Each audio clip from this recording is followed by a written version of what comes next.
Šodien atkal mēs varēsim raudzīties uz Jēzus tēlu, skatoties Dievu vārdā un mācoties no Jēzus, kā viņš uzvarēja ne tikai fiziskas ciešanas, kuras nāca viņa dzīvē, viņš neatmaksāja ļaunu ar ļaunu, bet arī viņš varēja paciest netaisnību.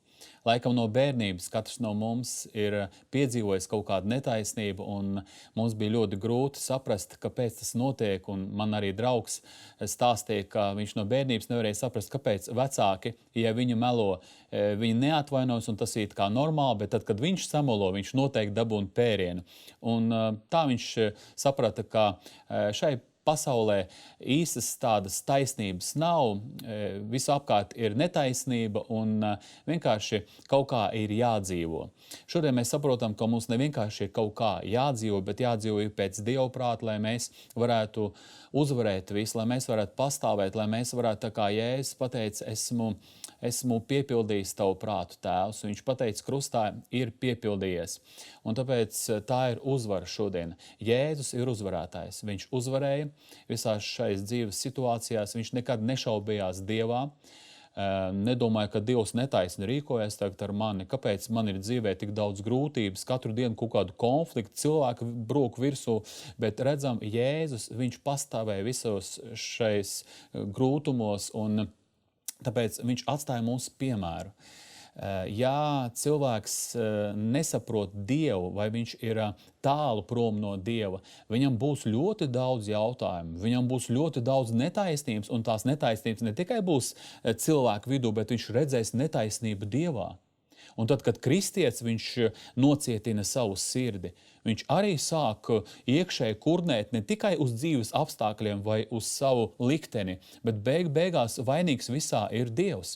Un tad kad Ececēla grāmatā mēs lasām 18. nodaļā 25. pantā, mēs varam redzēt, ka tas arī notiek ar Izraēla tautu. Kad viņi atkāpās, kad viņi apcietināja savu sirdi, viņi saskatīja Dieva rīcībā netaisnību. Kad jūs sakāt, tā kunga rīcība nav taisna, tad klausieties jūs, Izraēla nams, vai tad tiešām mana rīcība, lai būtu netaisna, vai nedrīzāk jūsu rīcība nav netaisna?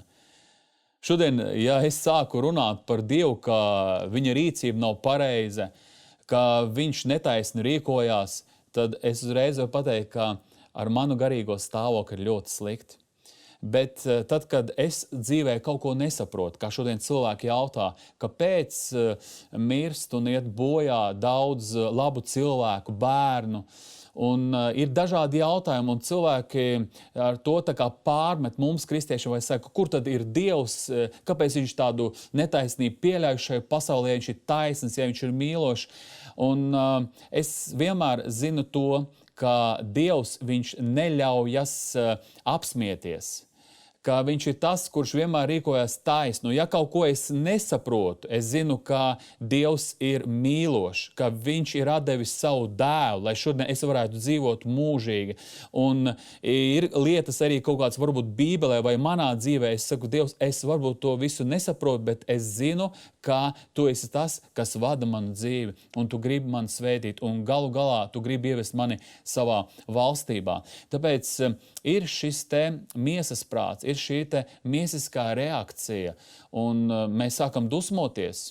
Mēs kurnēt sākam, mēs varbūt pat vēlamies, lai notiek kaut kāda tiesa. Atceries, Iebam bija. Viņš teica, es gribu ar Dievu tiesāties, nav riktīgi manā dzīvē. Un beigās, kad Dievs sāk ar viņu runāt, viņš saka, es uz muti uzlieku savus rokas. Ja? Es pielieku, lai es neko esmu runājis līdz šim, bet tagad es vairs nerunāšu. Un beigās viņš teica, ka agrāk es par tevi tikai dzirdēju, ja, no ļaudīm. Es tikai dzirdēju, bet tagad manas acis ir redzējuši tevi.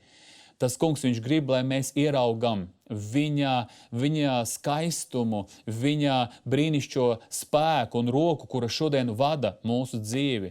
Un no sākuma nesaprotam, kāpēc, bet beigās sakam, slava Dievam, tas ir labi, brīnišķīgi, ka manā dzīvē ir bijis tā un es savādāk, jo tādā veidā es varēju atnest labumu šai pasaulē. Atceries, kā arī ir tāds Niks Vučičs, varbūt to es redzējis, un viņam nav ne rokas, ne kājas. Viņš ir kristietis, viņš braukā pa pasauli un daudz iedrošina. Un viņam jautāja, vai jūs gribētu, lai jums būtu rokas un kājas? Viņš saka, priekš kam man viņas vajadzīgs? Es varu lielāku ietekmi veikt tagad, atrodoties tādā stāvoklī. Redzi, kad cilvēks ir ar Dievu, tad viņš pat liekas tāda netaisnība ar manis, tāds piedzim bez rokām, bez kājām. Kāpēc Dievs tādu ir pieļāvis? Kāpēc viņš man tādu ir radījis? Redzi, viņam nav tādas kurnēšanas. Viņš ir atradis sevi Dievā.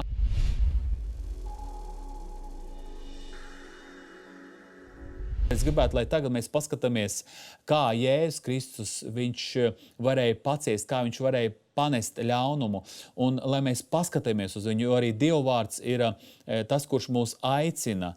12. nodaļā Ebrejiem no 1. līdz 3. pantam te ir teikts tā.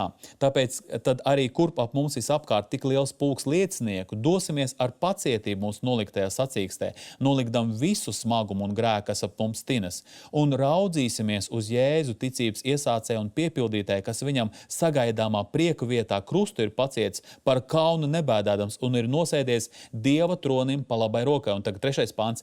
Ņemiet vērā to, tātad ņem viņu vērā, kas panesis tādu pārestību no grēciniekiem, lai jūs nepiekūstat savās dvēselēs pagurdami. Tātad, lai šai ceļā nepagurtu, lai es neatkāptos, lai es neatkristu, tātad man ir jāņem vērā Jēzus Kristus. Tātad, kādas viņa dzīvē ir bijušas netaisnības no ļaužu puses.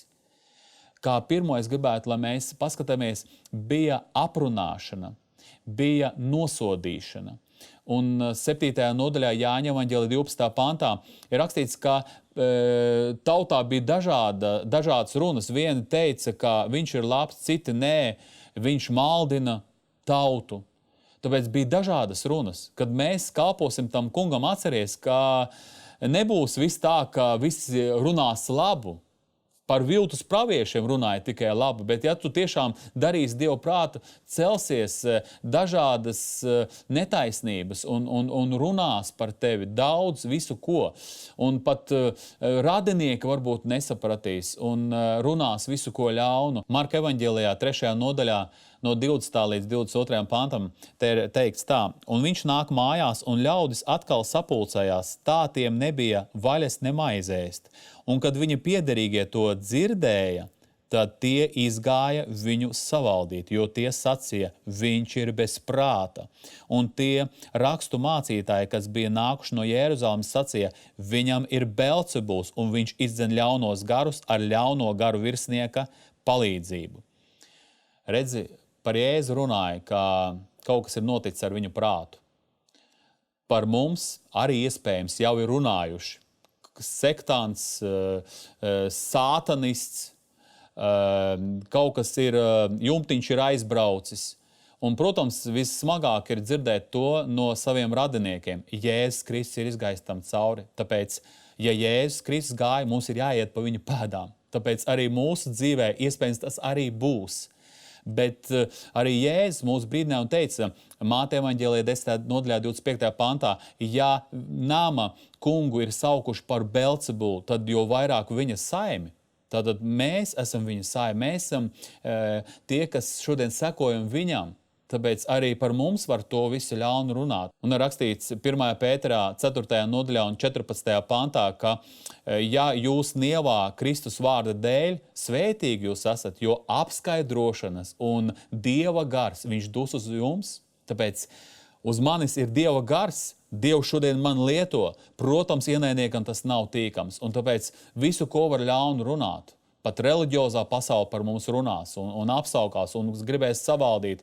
Bet es daru Dievu prātu un es eju visam tam cauri. Kā otrais, kas tika pielaists no tēva Jēzus dzīvē, bija, ka cilvēki turēja viņu aizdomās par nepareiziem motīviem, un tie pat bija viņa radinieki. Jāņa evaņģēlijā 7. nodaļā no 3. līdz 5. pantam.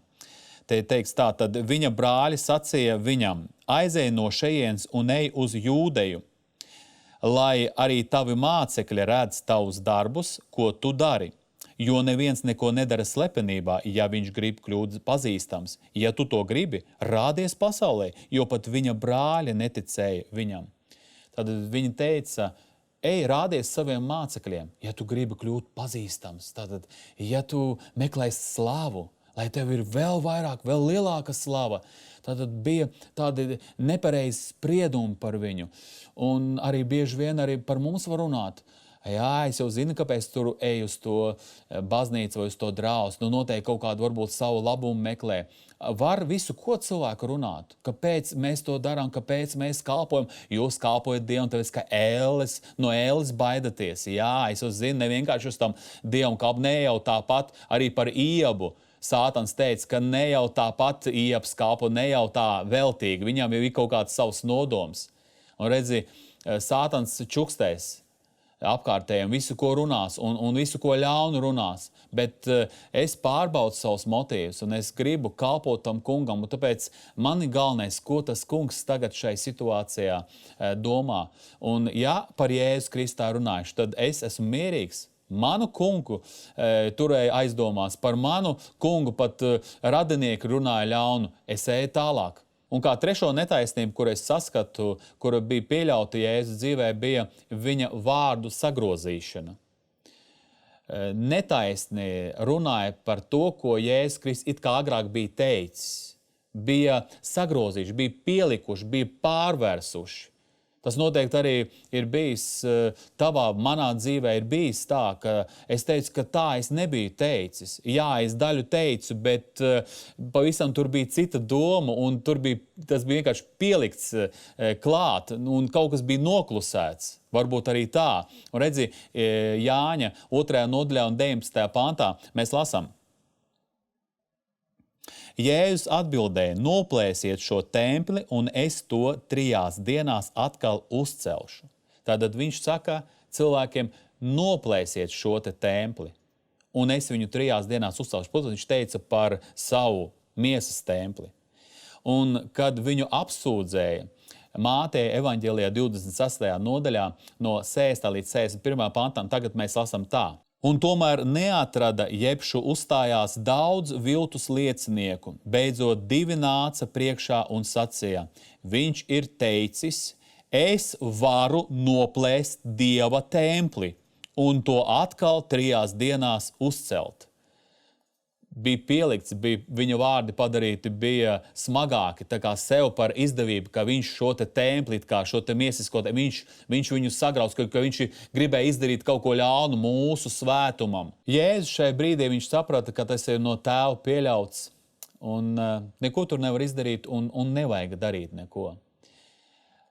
Arī mūsu dzīvē gadās tā, ka tu saproti, tu nevari atrast pierādījumus, un liekas, ka vajadzēja paņemt diktafonu, varbūt ierakstīt to sarunu, bet arī varbūt tas maz ko līdzētu. Bet, ja es šodien uzticos Dievam, es zinu, ka Dievs viņš palīdzēs, viņš pasargās, viņš svētīs. Un kā 4. kas bija Jēzus dzīvē pieļauts arī, tas bija, ka viņam atmaksāja par viņa labo rīcību ar ļaunu. Jēzus, viņš atstāja debesu slavu, viņš kļuva nabags mūsu dēļ, viņš atnāca pie savējiem, bet savējie viņu neuzņēma. Jāņa 1. nodaļā 11. pantā ir rakstīts. Tātad viņš ar atvērtu sirdi, viņš nāca pie savā, lai palīdzētu. Viņš bija ar mācekļiem kopā, un viņa māceklis Jūda nodeva viņu. Viņš palīdzēja viņam, viņš mazgāja viņam kājas, bet redzam, ka beigās vienkārši tika pārdots par 30 sudraba gabaliem Jēzus.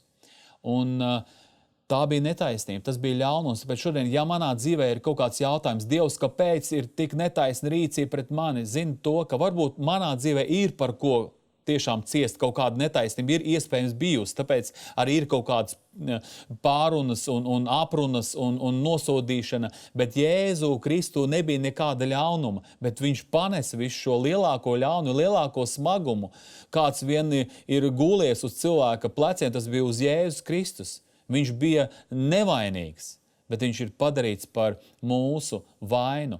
Un tāpēc šodien es atrodu mieru Jēzu Kristu. Es atrodu atbildes Jēzu Kristu.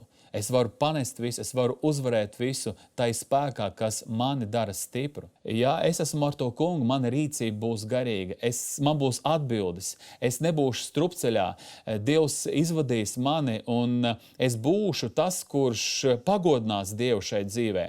Un tāpēc garīga reakcija. Kāda ir garīga reakcija? Kāda ir mana pareiza reakcija Dievu priekšā? Jo redzi, Jēzus Kristus, viņš izgāja visam cauri. Izgāja cauri visām šīm te netaisnībām, un viņš bija garā, viņš nedeva miesas prātam uzvarēt. Redzi, ja mēs dzīvojam pēc miesas, mēs mirsim. Ja mēs gara spēkā darīsim miesas darbiem galu, tad mēs dzīvosim. Tad mums būs miers, mums būs spēks un mums būs uzvara.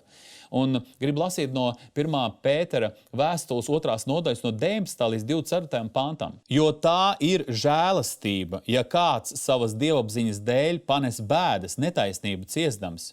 Jo kāda slava jums būs, ja jūs panesīsiet sitienus pārkāpumu dēļ. Bet ja jūs labu darīdami cietīsiet pārestības un tās panesīsiet, tas Dievam labi patīk. Jo uz to jūs esat aicināti. Jo arī Kristus ir cietis jūsu labā, jums atstādams priekšzīmi, lai jūs sekotu viņa pēdām. Tas grēku nedarīja, nedz arī atrada viltu viņa mutē. Viņš zaimots neatbildēja ar zaimiem, ciestdams nedraudēja, bet atstāja visu tam, kas spriež taisnu tiesu. Viņš uznesa mūsu grēkus savā miesā pie staba, lai mēs grēkiem miruši dzīvotu taisnībai ar viņa brūcēm, jūs esat dziedināti. Redzi, 19. pāntā rakstīts, ka kristietim būs ciešanas, bēdas un būs kaut kādas netaisnības jāpiedzīvo, bet tas ir jāpanes. Mums Dievs ir devis rakstīts, ka jums ir šī žēlastība dota. Filipiešiem 1. nodaļā un 29. pāntā. Jo jums dota žēlastība nevien uz Kristu ticēt, bet arī par viņu ciest. Tā kā mums ir dota žēlastība ne tikai uz glābšanu, ja? Dievs ir devis mums dāvanu mūžīgo dzīvību, bet viņš mums arī dāvājis iziet cauri šai dzīvei un uzvarēt, paciest ļaunumu, paciest netaisnību. Mums ir jābruņojas ar šo domu, jābruņojas, ka es esmu Dieva žēlastībā, es eju cauri grūtumiem, cauri netaisnībai, bet es zinu, ka tas kungs, viņš mani izvadīs, tas kungs mani pasargās, tas kungs mani svētīs. Bet redz, te atkal 20. pantā ir rakstīts, lai mēs pārbaudam, jo kāda slava jums būs, ja jūs panesīs sitienus pārkāpumu dēļ. Tātad man jāpārbauda. Tātad, kāpēc pret mani ir vērsta tāda apsūdzība? Kāpēc tāds ļaunums man nāk virsū? Varbūt es esmu kaut ko iesējis, jo rakstīts, ko tu sēsi, to tu pļausi. Tāpēc man jāpārbauda. Tātad, ja es esmu rīkojies pareizi, Dievu priekšā labu darīdams, pareizi motīvu man bija, tad tālāk rakstīts tā. Bet ja jūs labu darīdami cietīsiet pārestības un tās panesīsiet, tad tas Dievam labi patīk. Tāpēc, redz, te ir vēl, ka man ir jāpacieš, man ir jāiziet cauri šīm te pārestībām. Tā kā Dievs, viņš pieļauj manā dzīvē, bet man ir vēl tas pareizi jāpieņem. Man jābūt ir mierīgam, man ir jābūt tādam, kurš atļauj Dievam darboties šai situācijā. Un es, kā redzu šeit tālāk, te rakstīts, jo uz to jūs esat aicināti, jo arī Kristus ir cietis jūsu labā, jums atstādams priekšzīmi, lai jūs sekotu viņa pēdām. Redzi, tas kungs ir teicis, ka tas arī viens no maniem aicinājumiem. Kā mans aicinājums būt par sludinātāju, mans aicinājums būt par dziedātāju, par evaņģēlistu, bet vēl viens no aicinājumiem ir ciest pārestības, ciest grūtības, ciest netaisnību. Un visā tanī Dievs kaut ko saskata. Tāpēc šodien es pārbaudu sevi, netaisnība notikusi. Tad tālāk es saprotu, ka viens no maniem aicinājumiem ir ciest, un tas ir pieļauts manā dzīvē. Arī Kristus teica, ka jums būs šai pasaulē bēdas. Turiet drošu prātu, tāpēc es šodien turu drošu prātu. Es skatos uz Kristu, jo viņš teica, ka es esmu šo pasauli uzvarējis, tātad kungs tagad ir manī, tātad ar Jēzu Kristu es varu visu, Es varu uzvarēt, es varu pastāvēt, man ir dots spēks, es visu pārvaru tā spēkā, kas mani dara stipru, Jēzu Kristu. Un tālāk es zinu, ka Dievam ir kaut kāds nodoms. Un te tālāk 23. pantā ir teikts, ka viņš zaimots neatbildēja ar zaimiem. Ciesdams nedraudē, bet atstāja visu tam, kas spriež taisnu tiesu. Tātad uzticies Dievam. Jēzus uzticējās. Viņš tanī brīdī centās saklausīt, ko Dievs šai situācijai grib viņam pateikt un kā viņš vēlas, lai viņš rīkojās. Netaisnība tika vērsta pret Jēzu Kristu, bet Jēzus Kristus, viņš pastāvēja visā tanī, un Tēvs viņam deva savu klātbūtni. Viņš svētā gara spēkā bija aizvests līdz krustam, un redzam, ka viņam svētais gars palīdzēja. Tāpēc viņš nezaudēja žēlastību. Viņš paļāvās uz Tēvu, un Tēvs bija viņa pusē. Tāpēc šodien mana galvenais, lai būtu ar mani Dievs. Es negribu zaudēt žēlas, es negribu, lai manī rodās kaut kāda rūgta sakne. Un es varu pazaudēt žēlastību. Un ko es varu bez žēlastības, ko es varu bez Dieva klātbūtnes? Ja Dievs nebūs manā dzīvē kalpošanā, ja Dievs nebūs ikdienā, es neko neizdarīšu. Skatoties pat no vecās derības, no jaunās derības, mēs redzam, ka bieži vien notiek tā, ka kaut kāda netaisnība pieļauta manā dzīvē, viņa kalpo Dieva plānu piepildīšanai. Nu vai tad nav tā, ka, skaties, Jāzeps, viņam tika dotas atklāsmes, ka viņa brāļi, viņa vecāki klanīsies, un viņš būs augsti celts. Un redzi, kas ar viņu notika? Brāļi viņu pārdod. Tāda netaisnība. Es no visas sirds. Nekādas vainas nav. Viņš atrodas Potifara namā. Tur viņš kalpo no visas sirds. Un rakstīts, ka tas kungs bija ar viņu. Dievs ir ar viņu. Tad noteikti nekāds netaisnība nenotiks. Viss būs labi. Bet redzi, šī Potifara sieva mācās viņam virsū, un pēc tam viņš tika apvainots, apmelots, un pēc tam iemests beigās cietumā. Netaisnība, es taču no tīras sirds, es Dievu priekšā, es visu pareizi darīju, kāpēc manā dzīvē tā? Viņš nesāka kurnēt, viņš neapvainojās. Un redzi, ar Jāzepu arī cietumā bija Dievs.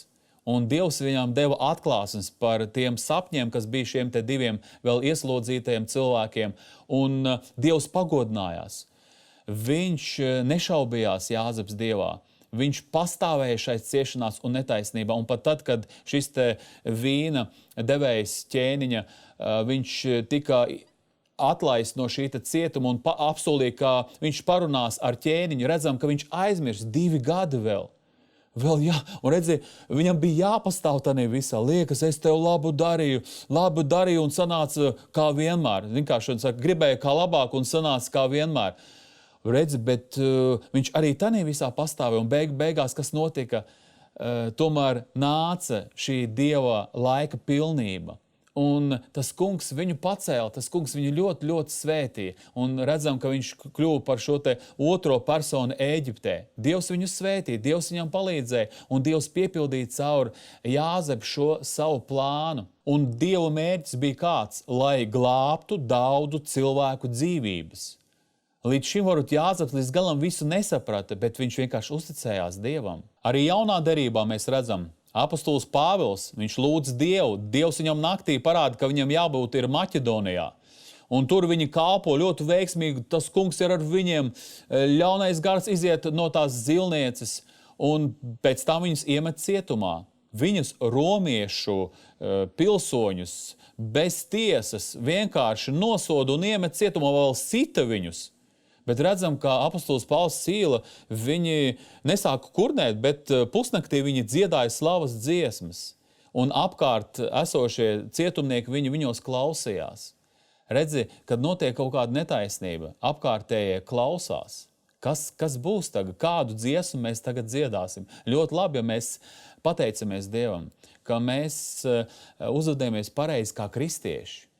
Un Dievs tad var pagodināties. Un redzam, ka tiešām šī netaisnība, kur notika viņa dzīvē, viņa atnesa glābšanu. Tur bija cietuma sargs. Un redz, tas kungs, viņš sūta zemestrīci. Un visu cietumnieku durvis atverās. un važas nokrīt, un cietuma sargs jau grib izdarīt pašnāvību. Bet Pāvils saka, nedari to, mēs esam visi šeit. Un kas notiek beigās? Viņš un viņa nams tika pestīti, viņi bija kristīti. Redzi, tas kungs, viņš zina, ko viņš dara. Varbūt es visu nezinu, bet es zinu, ka tas kungs, viņš grib darboties caur manu dzīvi. Tāpēc uzticamies tam kungam. Paļaujamies un neatkāpjamies no sava uzdevuma. Nesākam teikt, kāpēc es atnācu uz draudzi, es domāju, ka viss būs taisnīgi. Es kalpoju Dievam, un kāpēc pat paldies man nepateica, un pateica, ka es kaut ko esmu nepareizi darījis, un kaut kāda nepareizi bija manā dzīvē rīcība. Es uzticos tam kungam, es paļaujos uz viņu. Es zinu, ka Dievam ir kaut kāds mērķis, viņš grib glābt cilvēkus.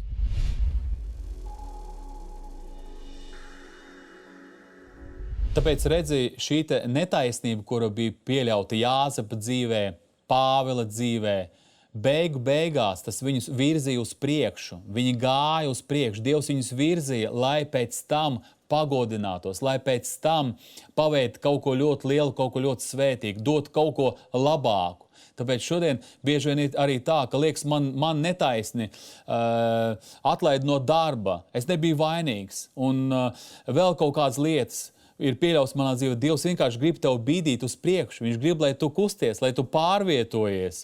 Un pēc tam beigās šī liekas netaisnība, viņa būs tev par svētību. Tu vari pēc tam pat pateiksi tiem cilvēkiem, kas to varat izdarīt ļaunu, paldies, ka tas notika. Jo savādāk es nebūtu tagad te, kur es esmu. Es nebūtu nonācis līdz tam. Tā kā redzi, patiesi ir tā, kā rakstīts Bībelē, ka tiem, kas mīl Dievu, visas lietas nāk par labu. Mēs zinām, tā kā pagājis ir laiks, mēs tiešām zinām, ka Dievs, viņš dara visu to, kas manā dzīvē notiek par labu manai garīgai izaugsmei un, protams, par slavu viņa varenībai. Šodien, lai tas kungs palīdz arī mums, katram, lai mēs uzticamies viņam, lai mēs izpatīkam Dievam un lai mēs nebaidamies ne no kādiem draudiem. Tas kungs ir ar mums, un ja tas kungs ir ar mums, kas būs pret mums? Viņš jau pašu savu dēlu, viņš nav žēlojis, bet viņš ir nodevis to par mūsu grēkiem. Kā līdz ar viņu mums nedāvinās visas lietas? Tā kunga gars ir ar mums, tā kunga gars dod mums spēku būt par lieciniekiem. Un viņš palīdz mums paciest to ļaunumu. Tāpēc šodien mēs paliekam uzvarētāji tai spēkā, kas mūs dara stipru. Lai Dievs palīdz, turies pie tā kunga, ej visam tam cauri un zini to, kā atmaksu viņš dos mūžīgo dzīvību, viņš svētīs un tavs ticības pārbaudījums, viņš pastāvēs, jo tas kungs, viņš var stiprināt tos, kas uz viņu cer un cer uz viņu līdz galam. Lai Dievs svētī. Visu labu!